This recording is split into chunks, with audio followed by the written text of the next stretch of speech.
The richest people in the world continue to see their wealth soar throughout the pandemic.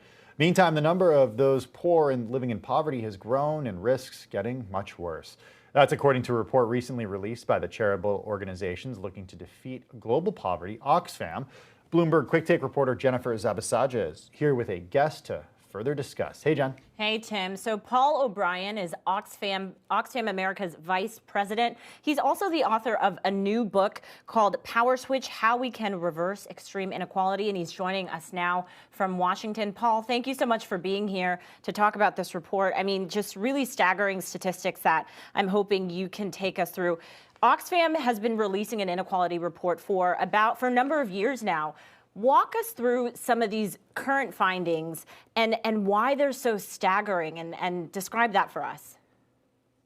Happy to, and thanks for having me on, Jennifer. Yep, we've been doing it since 2014. We tend to time it when the rich and mighty gather in Davos, fur coats and planes and all that. This year it's virtual, and we released the report. And unfortunately, once again, inequality's gotten worse. And it doesn't have to be this way. So this year, what did we find? The 10 richest people could take the money that they have earned during the pandemic, just the extra profits during the pandemic, and vaccinate every single person on the planet.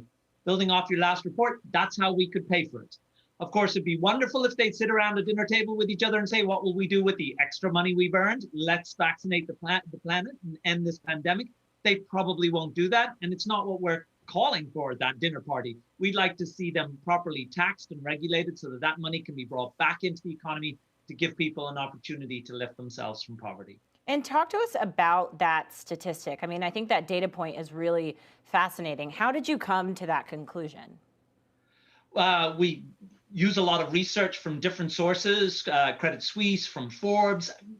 Billionaires have accumulated close to $12 trillion. It's $11.92 trillion. Just to put that into scale, if you took all the stimulus packages of all the countries in response to COVID-19, it's about that.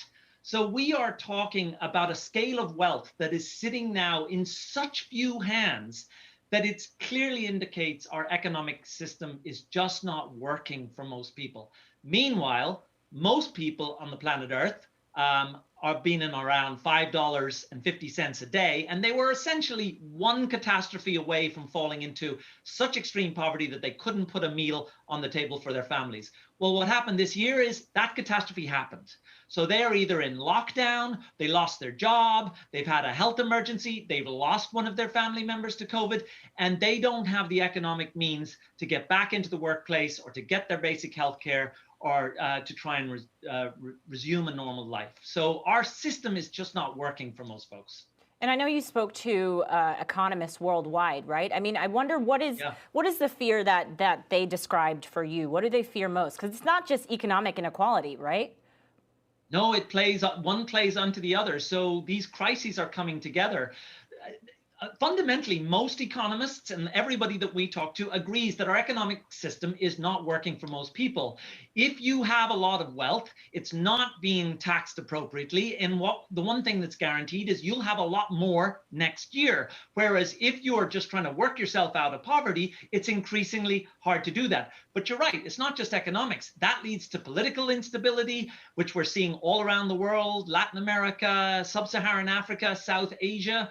And it leads to health concerns. And all of that, of course, is in the background context of a planet that is increasingly under climate stress. So unless we start tackling these things together and offering new and more transformative economic solutions, hopefully led by the Biden and Harris administration, we'll be back to you next year with another Davos report saying, no, things have gotten worse for most people.